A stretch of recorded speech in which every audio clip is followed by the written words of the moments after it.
신이 내린 목소리라고 불리는 소프라노 조수미 씨 이야기를 들었습니다. 공연 일정으로 1년 300일 이상을 호텔에서 혼자 지낸다고 합니다. 조수미 씨에게 가장 중요한 일은 컨디션 조절이라고 합니다. 본인의 말로 하자면 감기 안 걸리려고 발악을 한다고 합니다. 몸이 그대로 악기인 그에게 감기는 치명적이기 때문에 몸이 잠시라도 젖어 있어서는 안 된다고 합니다. 샤워하면 즉시 머리를 말려야 하고 바닥을 맨발로 걷는다는 것은 상상도 못할 일이라고 합니다. 공연을 마친 후에 뒤풀이를 해본 적이 지금껏 두세 번 있을까 말까 한 정도라고 합니다. 공연 후에는 바로 숙소로 돌아가 리뷰를 한다고 합니다. 마치 바둑 기사가 대국 후에 복귀를 하는 것처럼. 그러나 그 시간이 얼마나 고통스러운지 그건 마치 자기 학대와 같다고 합니다.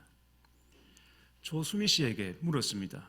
제일 하고 싶은 것이 뭐냐고. 그랬더니 그녀가 말하기를 비 오는 날 온몸으로 비를 맞아보고 싶다고 했습니다. 조수미 씨는 왜 그렇게 힘든 삶을 사는 것일까요?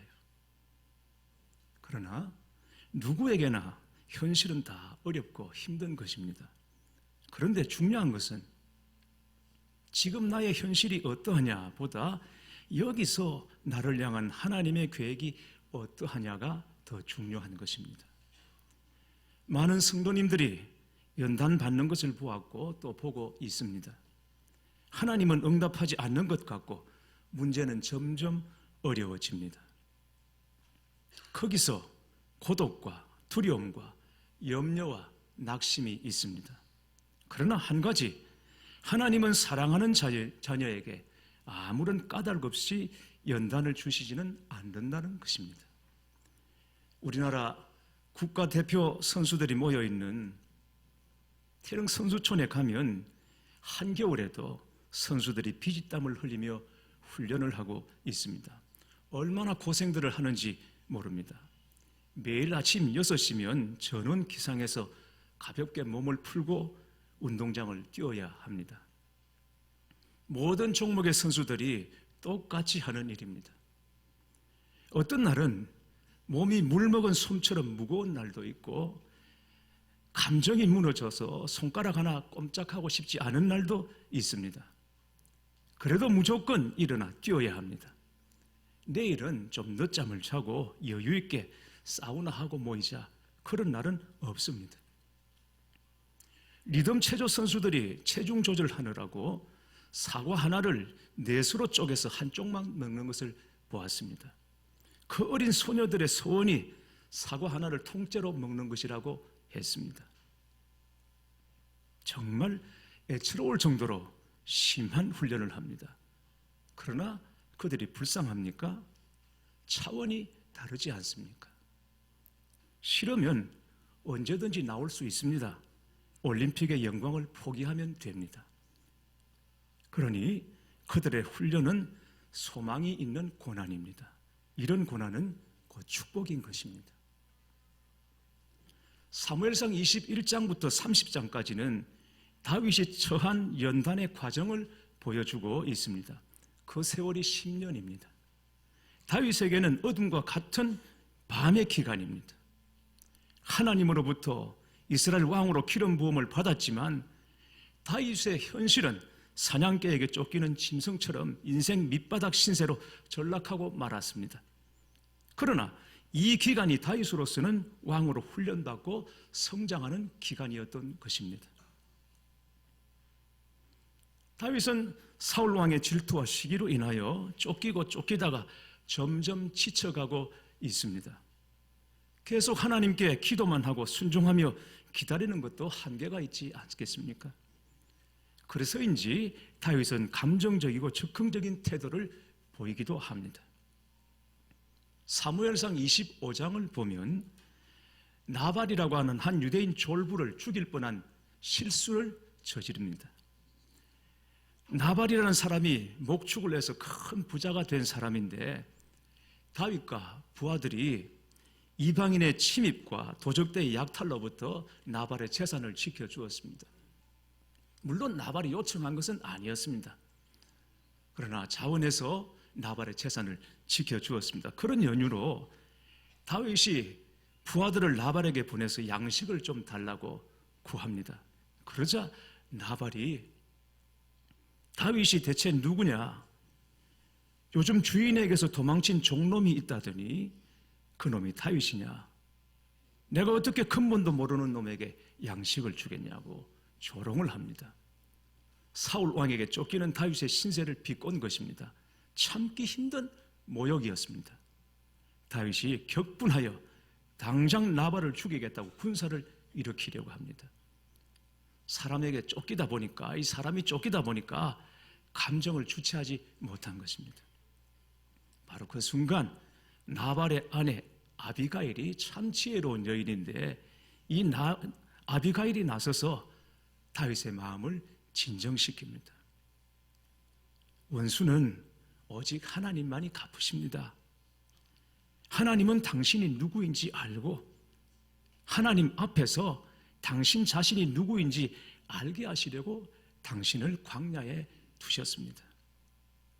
이 광야에서 당신이 할 일은 오직 하나님의 능력과 신실하심을 아는 것입니다.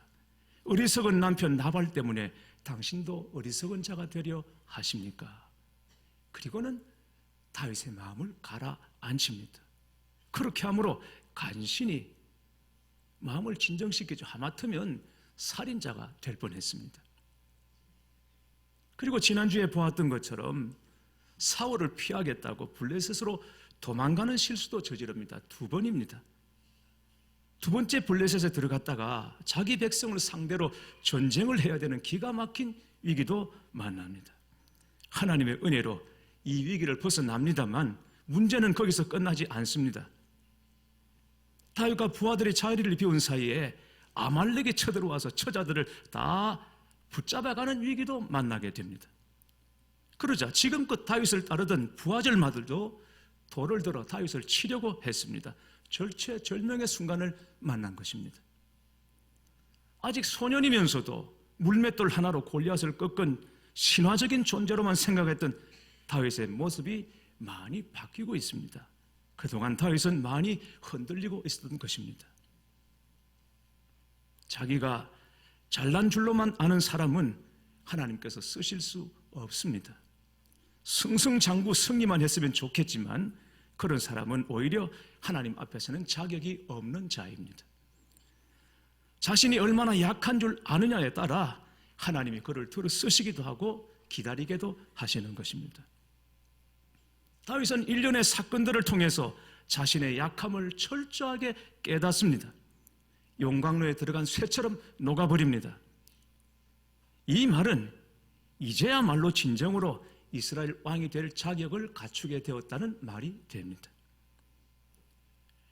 저 일을 내가 하면 저렇게 하지 않을 텐데, 저 일을 내가 마음만 먹으면 정말 똑소리 나게 할 수 있을 텐데, 그런 생각을 할 수 있습니다. 그러나 마음먹은 대로 다 되던가요? 그러면 어느 자리쯤은 할 수 있겠습니까? 여러분이 연단받은 만큼입니다. 하나님께서 우리를 연단하십니다. 하나님이 안 계셔서 우리가 시련을 겪는 것이 아닙니다. 하나님의 계획이 있어 우리가 연단도 받는 것입니다. 그러나 연단은 아프지만 반드시 끝이 있음을 알아야 합니다. 밤이 오면 새벽이 오는 것과 꼭 같습니다. 이처럼 다윗에게는 영적인 밤이 깊었지만 그러나 밤이 깊었다는 것은 그만큼 새벽이 가까웠다는 것을 말합니다. 사울 왕의 죽을 시간이 다가오고 있는 것입니다. 이제 새벽이 밝아오기 시작한 것입니다. 밤이 깊었으면 곧 새벽이 오고 있음을 믿으시기 바랍니다. 문제는 영적인 밤을 어떻게 보냈으며 어떻게 보내고 있는가입니다. 불로 연단하여 순금처럼 나오리라. 영적인 밤, 연단과 훈련의 시간을 잘 이긴 사람은 어떤 사람이 되겠습니까? 하나님 앞에 굳건히 서게 됩니다. 흔들림 없는 사람이 됩니다. 다윗도 급하니까 순간순간 사람의 방법으로 문제를 해결하려고 했습니다. 그러나 인생의 밤을 지나면서 다윗이 변하고 굳건해집니다. 가족이 다 잡혀간 상황, 그 다급한 상황에서도 하나님께 묻고 하나님을 의지하여 아말렉을 향하여 전력 질주합니다. 그리고 마침내 아말렉으로부터 가족과 재산을 되찾고 돌아옵니다. 영적인 밤을 지난 성도는 비로소 하나님의 인도하심을 받는 사람이 됩니다. 하나님을 더욱 견고히 의지하는 자가 됩니다. 아브라함도 스스로 살아보겠다고 2번이나 애굽으로 피하지 않았습니까? 하나님은 분명히 이삭을 약속하셨는데 이스마엘을 낳지 않았습니까? 그러나 그런 연단 후에 비로소 모리아산의 번제가 나오는 것입니다.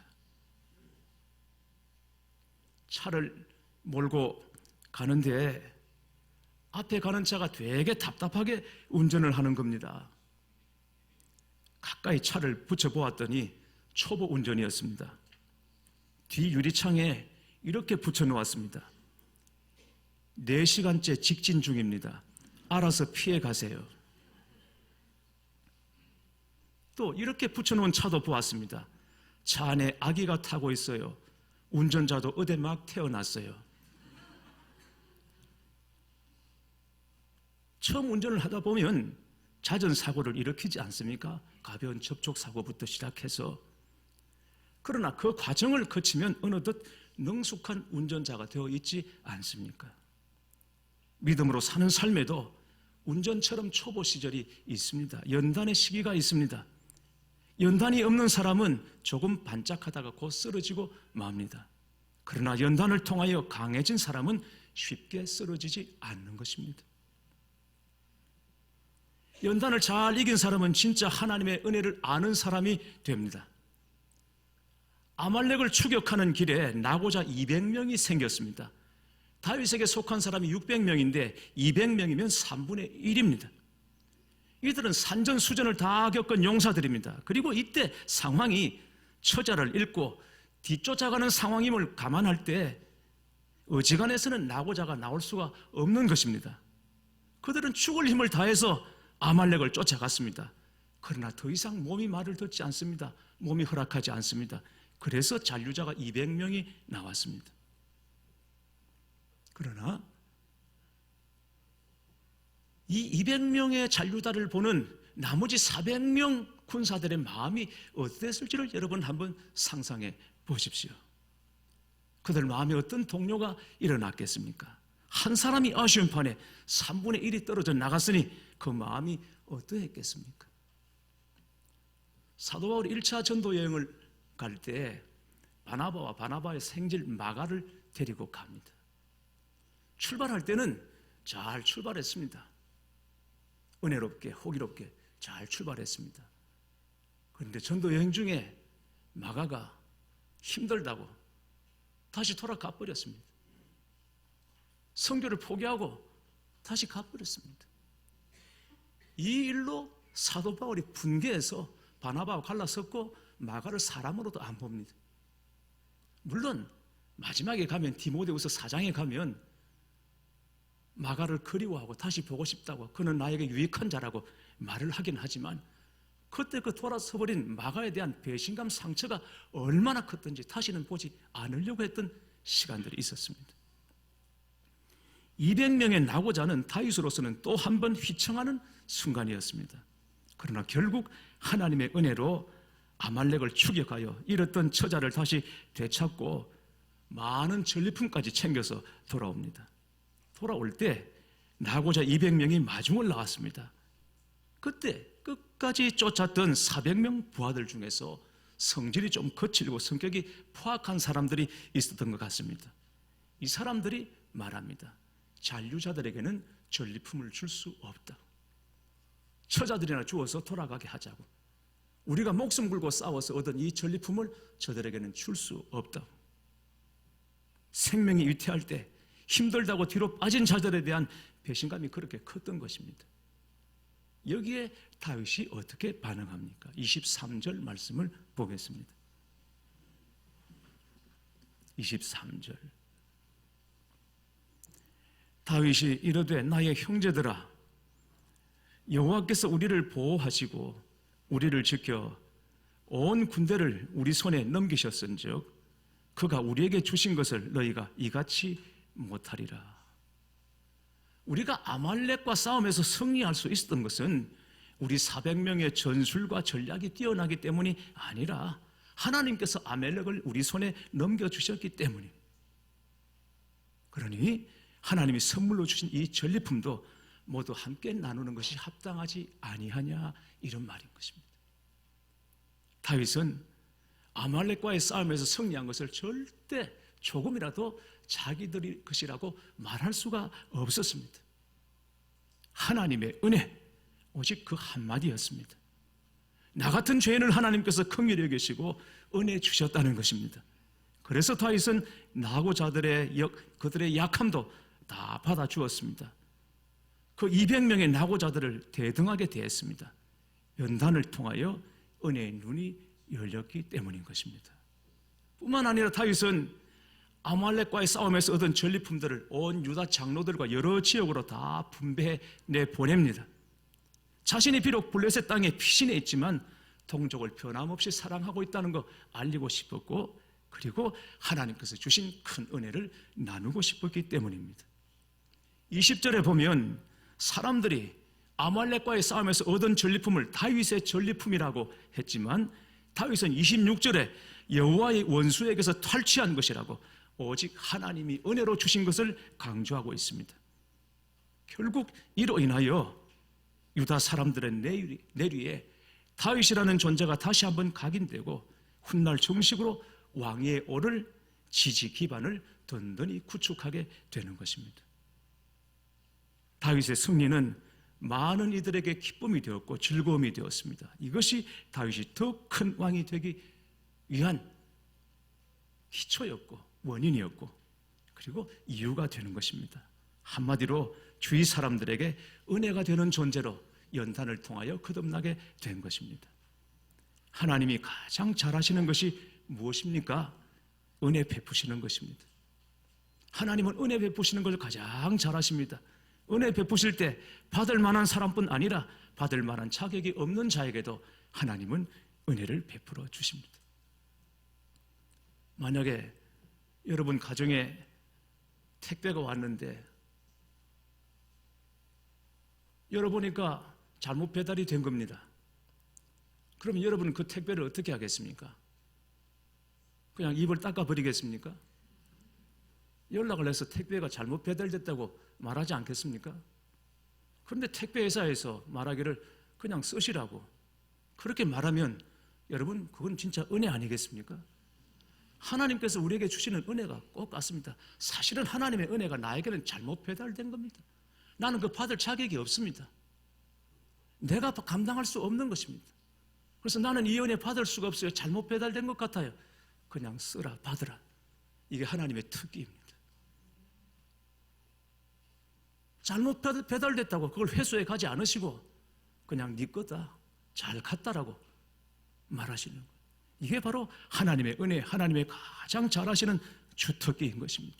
받을 만한 사람뿐 아니라 자격 없는 사람에게도 늦은 비, 이른 비를 내려주시고 자비와 은총을 베풀어 주시는 것입니다.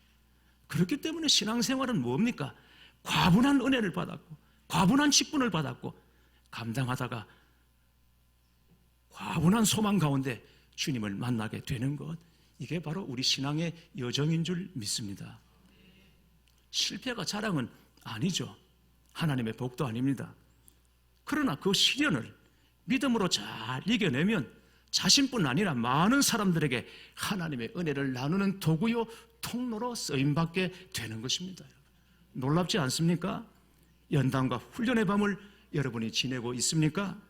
이 밤이 언제까지일까 답답하십니까? 하나님은 알고 계십니다. 하나님은 보고 계십니다. 다윗이 시편 121편에 고백한 것처럼 하나님은 졸지 아니하시고 주무시지도 아니하시고 일하시는 하나님이신 줄 믿으시기를 바랍니다.